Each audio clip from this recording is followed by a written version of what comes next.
Hello students, welcome again. और इस video में बात करने वाले हैं रिलेटिव डेंसिटी की। रिलेटिव डेंसिटी दो टाइप की होती हैं, specific gravity and vapour density. Alright, relative density के बारे में एक बार बात करने से पहले अपन बात करते हैं कि डेंसिटी क्या होती है।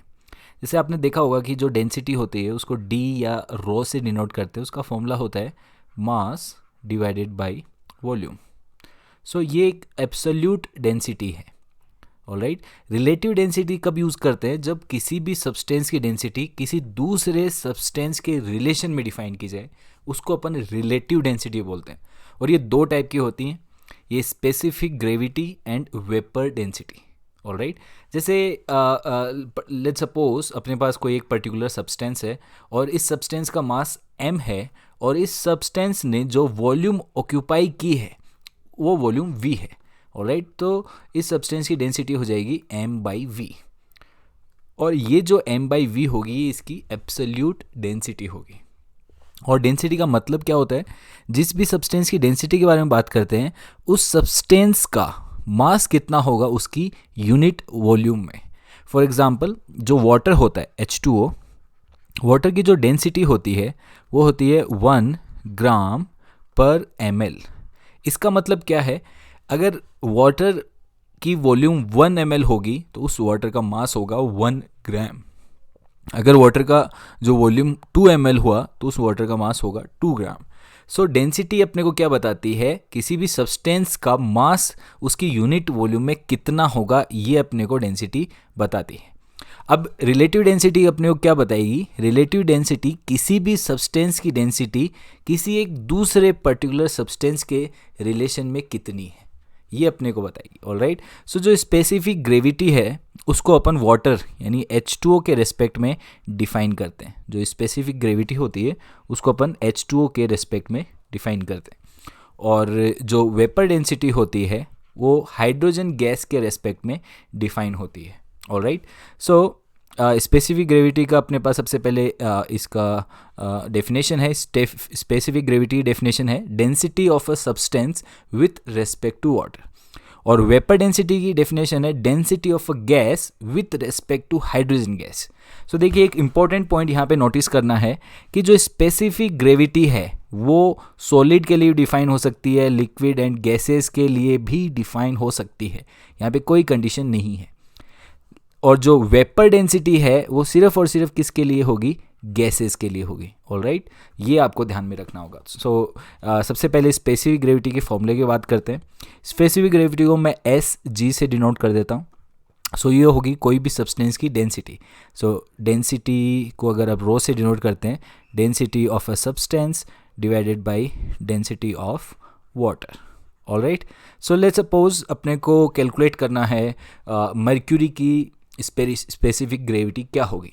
जो मर्क्यूरी का डेंसिटी होती है वो होती है 36 ग्राम पर ml। ये मर्क्यूरी की डेंसिटी है। अब अगर मर्क्यूरी की डेंसिटी को वाटर की डेंसिटी से डिवाइड कर दिया जाए, वाटर की डेंसिटी होती है 1 ग्राम पर ml। ये यूनिट्स कैंसिल आउट हो जाएंगी। तो जो स्पेसिफिक ग्रेविटी है मर्क्यूरी की वो कितनी हो जाएगी? 13.6। और यहाँ से एक चीज़ और पता लग रही है कि जो स्पेसिफिक ग्रेविटी है वो यूनिट लेस क्वांटिटी है। आपको क्या करना है? कोई भी सब्सटेंस की डेंसिटी दी गई हो उसको वाटर की डेंसिटी से डिवाइड करना है और आपके पास उसका स्पेसिफिक ग्रेविटी आ जाएगा। ऑलराइट, यहाँ पे जो यूनिट्स मैंने यूज़ किए हैं वो ग्राम पर ml की यूनिट्स यूज़ की हैं। सपोज़ अपने पास एक सब्सटेंस है, कोई सब्सटेंस X है, उसकी स्पेसिफिक ग्रेविटी कैलकुलेट करनी है और अपने को बताया गया उसकी जो डेंसिटी है वो 5 ग्राम पर ml है। उसको डिवाइड किससे किया जाएगा? 1 ग्राम पर ml से। तो 5 उसकी क्या हो जाएगी? Specific gravity. और लेट्स सपोज रिवर्स पूछा गया कि एक सब्सटेंस है, कोई X सब्सटेंस है, उसकी स्पेसिफिक ग्रेविटी है 5, तो उसकी डेंसिटी क्या होगी? तो उसकी डेंसिटी कितनी हो जाएगी? 5 ग्राम पर ml। ऑलराइट, इस फॉर्मूले में अगर आप डेंसिटी ऑफ वाटर को मल्टीप्लाई करते हो स्पेसिफिक ग्रेविटी से तो अपने पास डेंसिटी ऑफ सब्सटेंस आ जाएगी। तो स्पेसिफिक ग्रेविटी अगर 5 दी गई है, उसको 1 ग्राम पर ml से मल्टीप्लाई करेंगे तो सब्सटेंस की डेंसिटी 5 ग्राम पर ml। इस तरीके से अपन स्पेसिफिक ग्रेविटी को यूज़ करते हैं। अब अपन बात करते हैं वेपर डेंसिटी की। ऑलराइट, सो जैसे स्पेसिफिक ग्रेविटी भी किसी एक सब्सटेंस के रिलेशन में डिफाइन की गई थी, वेपर डेंसिटी पर्टिकुलरली गैसेस के लिए ही होती है, इसलिए वेपर डेंसिटी को गैस के रेस्पेक्ट में डिफाइन करते हैं और वो गैस होती है हाइड्रोजन गैस। सो किसी भी गैस की डेंसिटी ऑफ ए गैस, कोई भी गैस की डेंसिटी, उसको डिवाइड किससे करना है, डेंसिटी ऑफ हाइड्रोजन गैस। किसी भी गैस की डेंसिटी को अगर आप हाइड्रोजन गैस की डेंसिटी से डिवाइड कर देंगे तो आपके पास वेपर डेंसिटी आएगा। लेकिन कंडीशन ये है कि दोनों गैसेस सेम टेम्परेचर प्रेशर पे होनी चाहिए, सेम टेम्परेचर प्रेशर पे। और ये ज़रूरी क्यों है ये आपको अभी पता लग जाएगा। सो इसका अपन मैथमेटिकल फॉर्मूला आगे डिराइव करते हैं। उसके लिए जनरल गैस इक्वेशन यूज़ करेंगे। Alright, PV equals to nRT होती है जनरल गैस इक्वेशन। इसमें P pressure, V volume and number of moles, R universal gas constant and T temperature.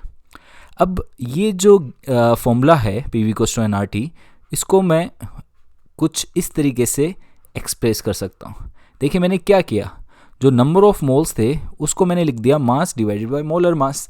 ये तो नंबर ऑफ मोल्स का फॉर्मूला होता है, mass divided by molar mass. अब इस इक्वेशन को अपन रीअरेंज करते हैं। मोलिकुलर मास को मैं लेफ्ट हैंड साइड लेके आऊँगा, जो वॉल्यूम है उसको मैं राइट हैंड साइड लेके आऊँगा। ऑलराइट, सो ये जो फॉर्मूला है इसको अपन लिख सकते हैं PM equals to small m divided by V R and T। Alright, ये जो कैपिटल m है ये मोलिकुलर मास है जिस भी गैस की अपन बात करेंगे, और जो स्मॉल m है वो उस गैस का मास है। अब आप देखिए ये जो डेंसिटी होता है, डेंसिटी का फॉर्मूला क्या होता है, मास डिवाइडेड बाय वॉल्यूम। तो यहाँ पे देखिए m डिवाइडेड बाय v, ये क्या क्रिएट हो रहा है, ये डेंसिटी। सो इस फॉर्मूले को मैं कुछ इस तरीके से लिख सकता हूँ, PM इक्वल्स टू रो यानी density R into T। Alright, so density of a gas के लिए अपन कैलकुलेट कर रहे हैं, PV equals to nRT gas के लिए ही वैलिड होती है। सो इस फॉर्मूले को रीअरेंज करने से पता लगेगा density of gas equals to PM divided by R and T। ये फॉर्मूला बहुत इंपॉर्टेंट है, इसको अपन डायरेक्टली भी यूज़ करेंगे और बहुत सारे चैप्टर्स में ये इनडायरेक्टली भी यूज़ होने वाला है। Density of a gas is equals to pressure of that gas multiplied by molecular mass of that gas divided by universal gas constant and divided by temperature. Alright, अब देखिए अब अपन vapour density के फॉर्मूले पे पहुँचते हैं। वेपर डेंसिटी का जो फॉर्मूला है वो क्लियर है। वेपर डेंसिटी का फॉर्मूला क्या है, density of a gas. So gas की डेंसिटी क्या होगी, P molecular mass of that gas and divided by R and T। Vapour density is equals to density of a gas, जो भी gas थी उसकी डेंसिटी अपन ने लिख दी, और ये कौन सा फॉर्मूला यूज़ किया, ये वाला फॉर्मूला अपन ने यूज़ किया। अब डिवाइड किससे करना है, डेंसिटी ऑफ हाइड्रोजन गैस से। So pressure multiplied by molecular mass of hydrogen कितना होता है, 2 divided by R and T। Alright, so इसमें प्रेशर कैंसिल आउट हो जाएगा, R and RT cancel out हो जाएगा। ऑलराइट, देखिए ये दोनों प्रेशर सेम, दोनों टेम्परेचर सेम क्यों लिए गए, क्योंकि फॉर्मूले में मेरी क्या कंडीशन है, ये देखिए फॉर्मूले की कंडीशन क्या है, सेम टेम्परेचर प्रेशर, इसलिए दोनों गैसेस का टेम्परेचर प्रेशर सेम था, इसलिए वो कैंसिल आउट हो गए।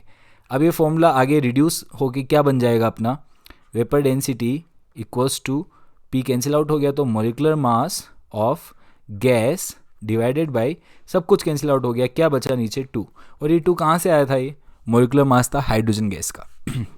तो देखिए बहुत ही सिंपल सा फॉर्मूला अपने सामने आ चुका है, कभी मत भूलना इस फॉर्मूले को, डायरेक्ट यूज़ करेंगे इसको। सो वेपर डेंसिटी किसी भी गैस की कैलकुलेट करनी है तो क्या करना है, उस गैस का मोलिकुलर मास उसको डिवाइड किससे करना है, 2 से। Alright, so vapour density equals to, let's suppose oxygen gas की वेपर डेंसिटी कैलकुलेट करनी है, तो ऑक्सीजन का मोलिकुलर मास कितना होता है 32, डिवाइड किससे करेंगे 2 से, तो इसकी वेपर डेंसिटी कितनी हो जाएगी 16। तो देखिए एक बहुत ही आसान तरीका है जिससे अपन वेपर डेंसिटी को कैलकुलेट कर सकते हैं। ऑलराइट गाइस, सो इस वीडियो में मैंने आपको 2 चीज़ें बताई। मैंने आपको पहली बताई कि स्पेसिफिक ग्रेविटी क्या होता है, दूसरा वेपर डेंसिटी क्या होता है। असल में दोनों स्पेसिफिक ग्रेविटी और vapour density is a type of relative density.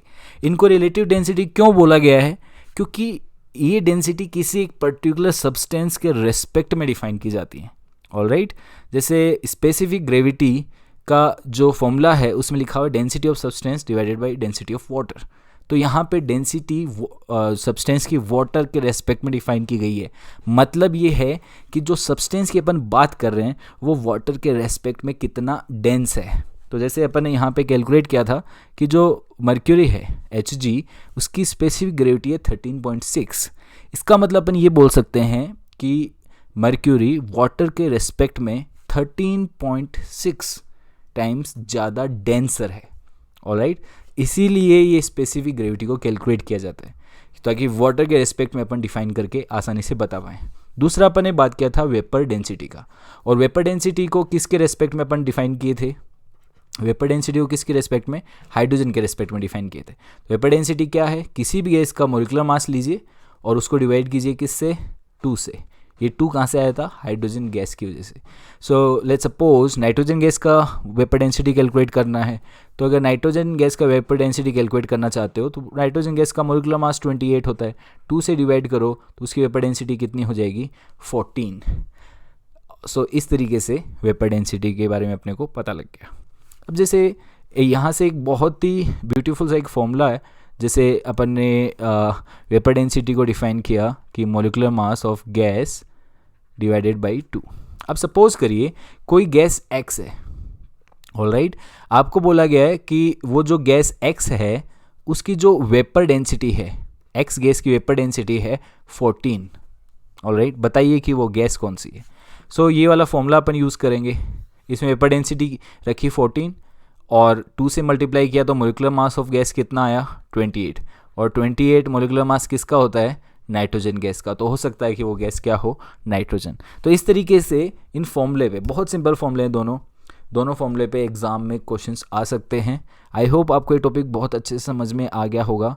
इससे रिलेटेड क्वेश्चंस को मैंने सॉल्व किया है एक सेपरेट वीडियो में, जिसका जो लिंक है वो आपको इसी वीडियो के डिस्क्रिप्शन में मिलेगा। इसी वीडियो के डिटेल्स में जाइए, वहाँ पे उस वीडियो का आपको लिंक मिल जाएगा। This is it students, thank you very much and I will see you later in the next video.